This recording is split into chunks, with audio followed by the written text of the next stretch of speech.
एक ब्राह्मण रहते थे काशी में, उनके कोई संतान नहीं थी। महादेव के चरणों में जाकर के उन्होंने अनन्य उपासना की, खूब तपस्या की। उनके भाव से प्रसन्न होकर के महादेव प्रकट हो गए और प्रकट होकर के बोले, विप्रदेव वर मांगो, क्या चाहिए? बोले, महाराज कुछ नहीं चाहिए, केवल गृहस्थ आश्रम में एक ही वस्तु की अभिलाषा होती है कि एक संतान घर में हो। मैं आपकी नगरी में रहता हूं, नित्य आपका सेवा करता हूं। मैंने वेद आदि कर्मकांड आदि इन नियमों को भी इसलिए सीखा था कि आपकी अर्चना कर सकूं। इनसे मेरा कोई और प्रलोभन नहीं है, लेकिन मेरा अभी एक प्रलोभन है कि मुझे एक संतान चाहिए और वो मुझे केवल आप प्रदान कर सकते हैं। इसलिए मैं घनघोर तपस्या कर रहा हूं कि महादेव प्रसन्न हो तो मुझे दे सकते हैं। भगवान शिव विश्वेश्वर यहीं गंगा के तट पर काशी में ब्राह्मण देवता से बोले, कैसा पुत्र चाहते हो? महादेव ने ब्राह्मण से कहा, कैसा बालक चाहिए तुमको? कुपुत्र चाहिए कि सुपुत्र चाहिए? ब्राह्मण ने कहा, दोनों की डेफिनेशन बताओ, कुपुत्र किसे कहते हैं, सुपुत्र किसे कहते हैं?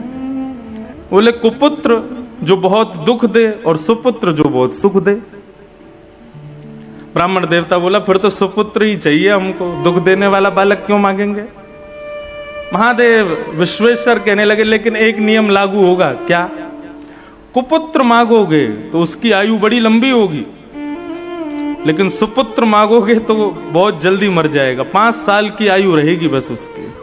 तो बोला, ये तो आप गेम खेल गए मेरे साथ, संतान भी दे रहे हो और ऊपर से अपने नियम भी लगा रहे हो, और उसमें भी ऐसा नियम लगाया है कि मैं कहां जाऊं। अगर पुत्र मांगूं लंबी आयु वाला तो वो दुख देगा, तो ऐसे पुत्र का फायदा क्या? और सुपुत्र मांगूं तो फिर 5 साल के लिए ही मिलेगा। ये तो महादेव आपने मेरे को फंसा दिया, उलझा दिया मेरी बातों में। महादेव बोले, समय नहीं है, अन्नपूर्णा बुला रही है, जल्दी करो। तो बोले, प्रभु लंबे दुख से अच्छा तो क्षण भर का सुख है, तो आप कृपा करो सुपुत्र बालक दो। मैं ठीक है 5 साल ही सही, उस सुख तो पाऊंगा। विश्वेश्वर ने आशीर्वाद दिया और इसी काशी की नगरी में उस विप्र देवता के यहां एक तेजस्वी ओजस्वी, बिल्कुल भगवान शिव कैसे हैं, ब्राह्मण देवता के बालक हुए। अब ज्यों-ज्यों बालक बड़ा होता जावे, ब्राह्मण की चिंता बढ़ती जावे। बालक इतना सुंदर, शिव जैसा। शिव कैसे हैं?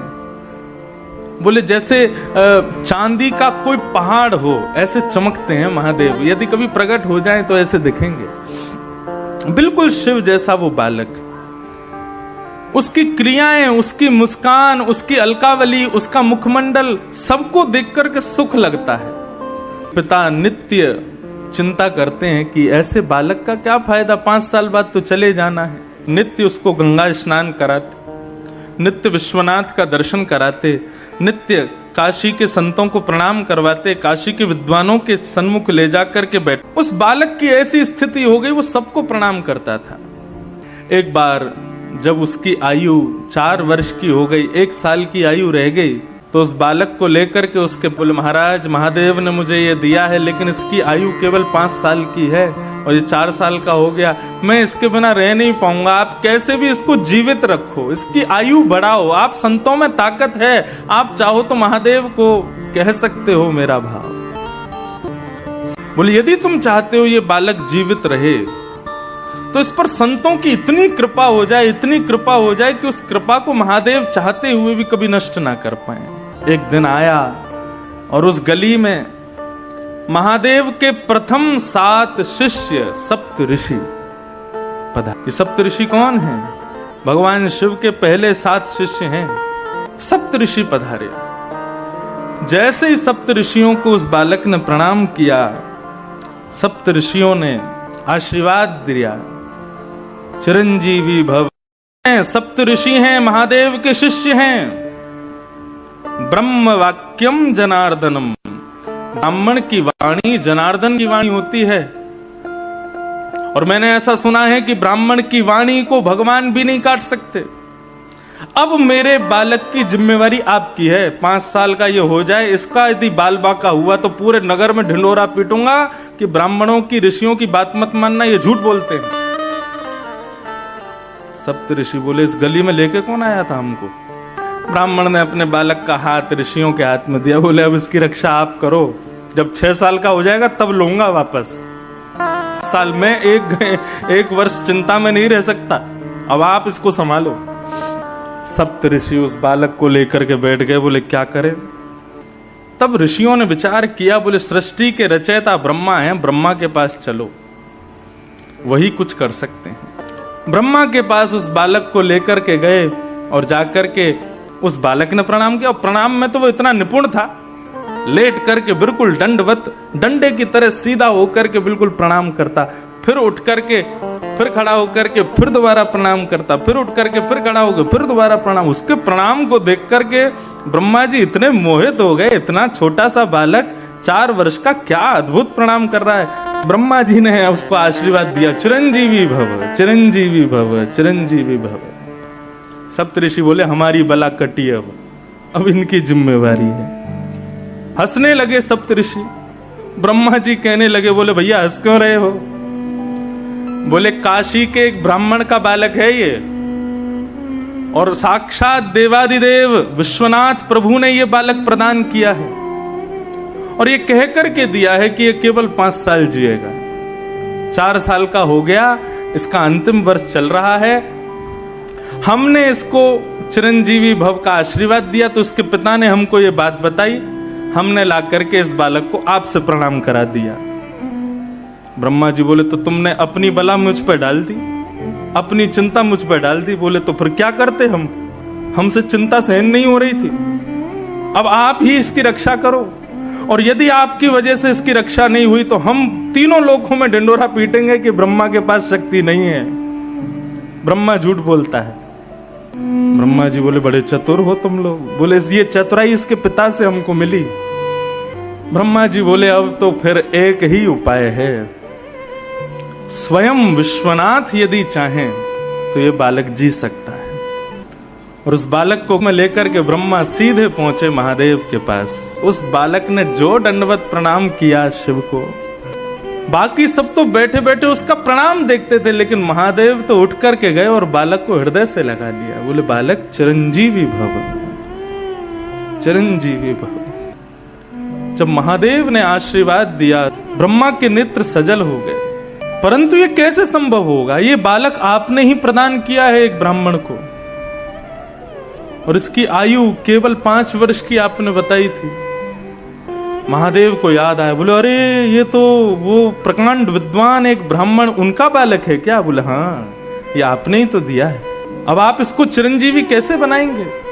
बोले मेरी जिम्मेवारी है, तुम लोगों ने मुझे दी है, तो अब मैं देखता हूं कि यमराज इसका बाल बांका कैसे करता है, और वैसे भी ये मेरा ही है। महादेव ने अपना स्वरूप शिवलिंग उस बालक को प्रदान किया और कहा बेटा यहाँ काशी गंगा के तट पर बैठो और नित्य प्रातः काल स्नान करके इस पर बिल्व पत्र चढ़ाना, राम राम मंत्र का जाप करना, और कभी कभी ओम नमः शिवाय का जाप करना। तुम्हारा कोई काम नहीं है, पूरे दिन केवल मेरे इस शिवलिंग पर तुम बिल्व पत्र चढ़ाते रहो। वो बालक नित्य विश्वनाथ की आज्ञा से उस शिवलिंग की पूजा करने लगा। 5 वर्ष जैसे ही पूर्ण हुए, 5 साल का वो बालक जैसे ही हुआ, यमराज प्रकट हो गए, अपनी तलवार से उस बालक के सर में प्रहार करने वाले थे। इतने में ही महादेव का त्रिशूल सामने आ गया, और आकर के महादेव ने कहा क्या कर रहे हो? बोले प्रभु इस बालक का जीवन आज पूर्ण होने वाला है, इसको लेने आया हूं। बोले आपको कैसे पता इसका 5 साल का जीवन है? बोले क्योंकि ये बालक आपने ही उस ब्राह्मण को दिया था और 5 साल की आयु कह करके दिया था, तो मैं तो आपकी बात की रक्षा करने के लिए इस बालक को लेने आया हूं। 5 साल पूरे हो गए, अब इसके जाने का समय हो गया। महादेव बोले इस बालक को उस ब्राह्मण को किसने दिया? यमराज बोले आपने दिया। ये 5 वर्ष जिएगा, ये आज्ञा किसने की? बोले आपने करी। तो बोले तो तुम जानते हो शिव का दिन कितना बड़ा होता है? सतयुग त्रेता द्वापर कलयुग, सतयुग त्रेता द्वापर कलयुग, सतयुग त्रेता द्वापर कलयुग जब 71 बार बीत जाते हैं तब एक कल्प पूर्ण होता है। ऐसे अनंत कल्प पूर्ण होते हैं तब ब्रह्मा की एक रात्रि होती है। ऐसा ब्रह्मा भी अपने अनंत रूप बदल देता है तब महादेव का एक दिन होता है। और ऐसे महादेव ने इसको 5 वर्ष जीने का आज्ञा की है, तो इसका 5 वर्ष कितना लंबा है तुम अब गणित लगाते रहो। इस सामान्य 5 वर्ष के लिए जीवित नहीं रहेगा, ये महादेव के 5 वर्षों तक जीवित रहेगा। और वही बालक इस काशी में मार्कंडेय ऋषि के नाम से जाने गए, जो आज तक चिरंजीवी है।